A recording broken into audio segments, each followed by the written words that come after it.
there can be a lot of confusion about levels in audio. How loud is too loud? How quiet is too quiet? Is there a target level? Perhaps you've heard of -18 decibels full scale being thrown around. What does all this mean? Well, let me dive in and give you a few examples of things to watch out for when setting your recording levels.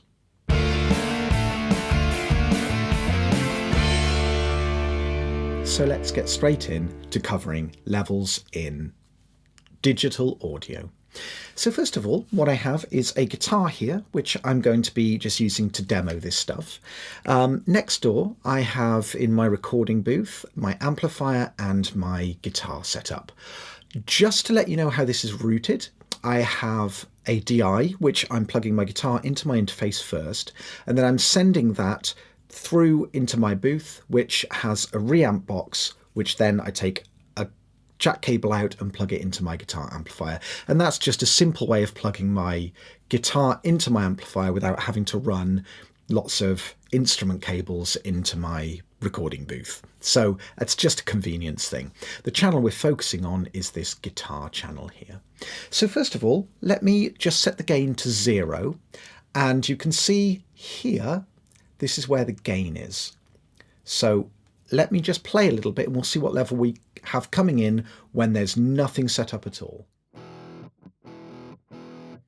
Okay, so that's fairly quiet. That's down at -27.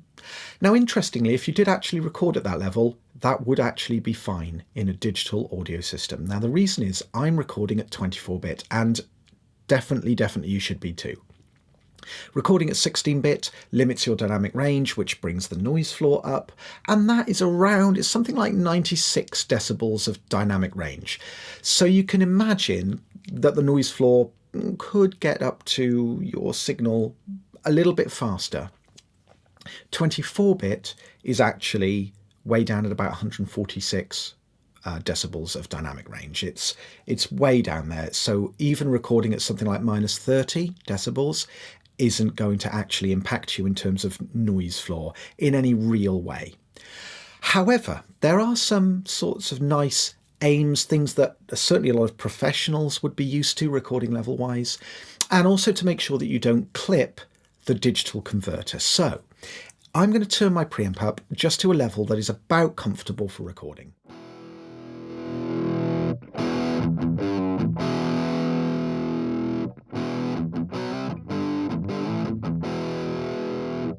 Okay, so you can see that is hitting around -12, -15, -18, that kind of territory. And that's a great spot to be. It gives you plenty of headroom above to make sure that you don't end up distorting by clipping the digital converter. That's when you get the red lights start to flash. But you're so far away from any sort of hiss or kind of noise floor like that you're never ever going to get a problem on that end either. So it's the best of both worlds. In terms of the audio, you don't lose anything by recording at this sort of level. This is the sort of ideal level to be recording clean.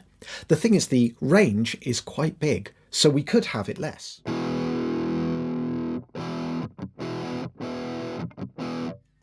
We could have it sitting around -21. You're still so far away from any sort of noise floor, that's just not going to matter. Turning up, getting into that yellow territory. Again, just because it's yellow doesn't mean it's changing the noise. It's still totally clean at this point. So don't worry if you get the occasional yellow. Red is the only thing you've got to be careful of. As a little side note, as with a lot of things in music, things that people said you definitely shouldn't do at one time often end up being done as a creative effect, including some folks have started to do things like use digital clippers in their music.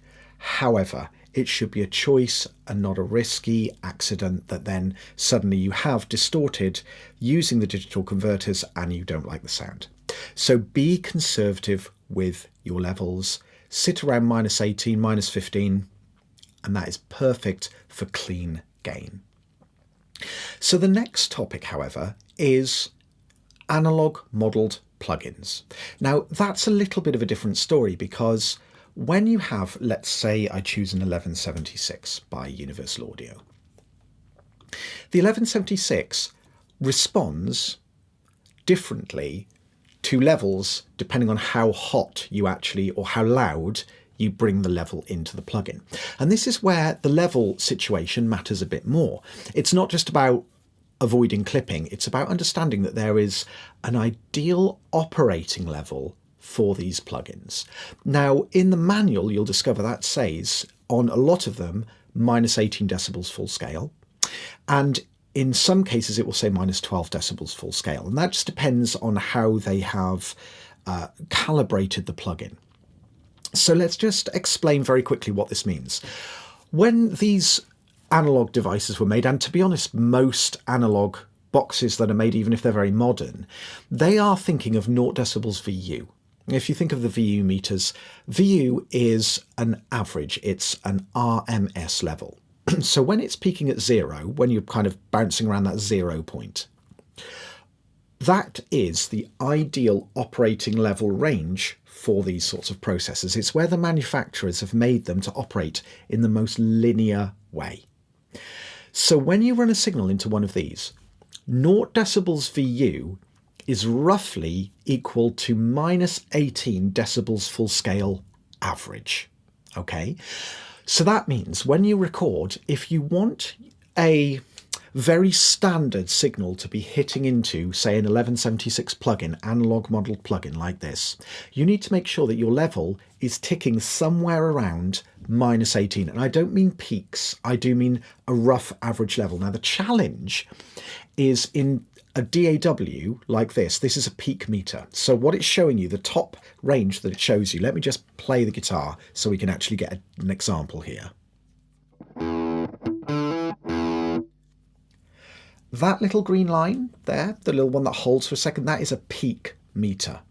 So you have to be careful to think, well, you don't want your peaks hitting minus 18, because on a VU meter, if it's bouncing around 0, peaks will be over 0, but because it's looking at the average level, it's not really looking at peaks, it's looking at the rough overall picture of the level.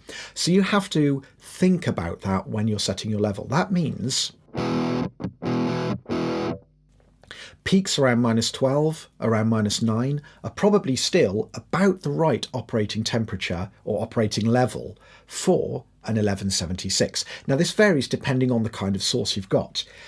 A distorted guitar like I'm using here has quite a narrow dynamic range, which if I play, you can see the fluctuation isn't that much, which probably means for an ideal operating level, I could bring the gain down a little bit. So that's just a little bit above minus 18.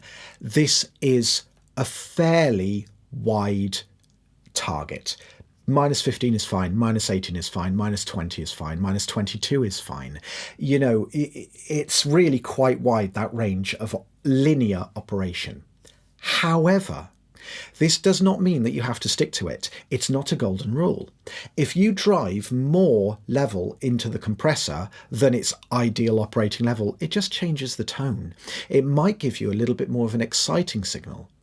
Equally, if you back that level right off whilst going into one of these analog model plugins, it again just changes the tone. It might make it a little cleaner, a little clearer. So again, you can manipulate the sound of an 1176 based on the level that you drive into it. So really don't overthink in terms of going, oh, I must make sure all my levels are coming in at minus 18. That's just not necessary at all. And also, very quickly, in terms of the mixer, falls apart when you start to set your levels. And if you need something really quiet just because that suits it, well, when it goes off to the bus, that level will be so low, it might be down at minus 30, meaning if you put another plug-in on that bus that's now receiving a signal of minus 30, what do? Weirdly turn the signal back up to get it at an ideal operating temperature for a plug-in you put on there and then turn it back down? No, of course you don't. You don't worry about it. It's not that much of a big deal, but it's just a factor to be aware of and to understand about levels. Now, there's a third aspect to all of this, which I will just remove this 1176 for a moment, and I will put on a 1073. So the 1073 is, and again, analog modelled preamp. that responds very similarly to the real one. A lot of people would say it's indistinguishable, or at least only as different as real 1073s would be to each other. So it's a very good emulation. Now, in this case, what you can do with an analog modeled plugin or a real preamp that is like a Neve 1073 or something like maybe a UA 610 preamp, which is a tube preamp, people have discovered you can have the same sort of effect that you get from an electric guitar by driving the input and actually getting some harmonic distortion. So this changes our level situation quite wildly, because I'm going to turn this up now and I'm going to get us some preamp distortion on this guitar. So let's just see where we're at right now. I'm going to keep turning it up and I'm going to compensate with this output control. This just turns down as a digital clean gain the level coming out. If I just kept turning this up, obviously we'd blow up not only this channel, when I say blow up, I don't mean you're not actually going to do any damage doing any of this. It only means it would just be, you know, peaking and just maxing out, and that would be awful. So I'm going to just compensate by adjusting this here. So let's try this. Let's keep going. Get some of that gnarly distortion. There we go. There's some preamp distortion.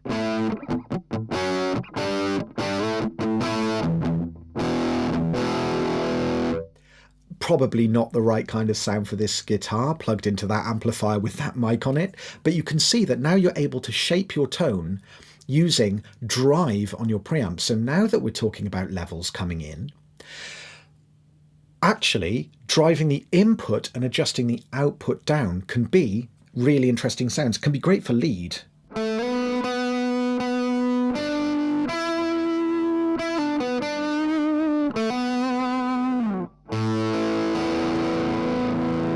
Versus quite a clean sound. I'll bring this back down and turn this digital gain up.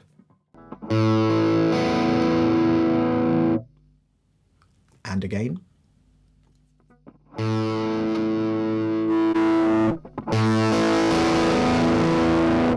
Really interesting, but you'll notice I'm still thinking about coming into the DAW somewhere around that -18, -15, -12 territory.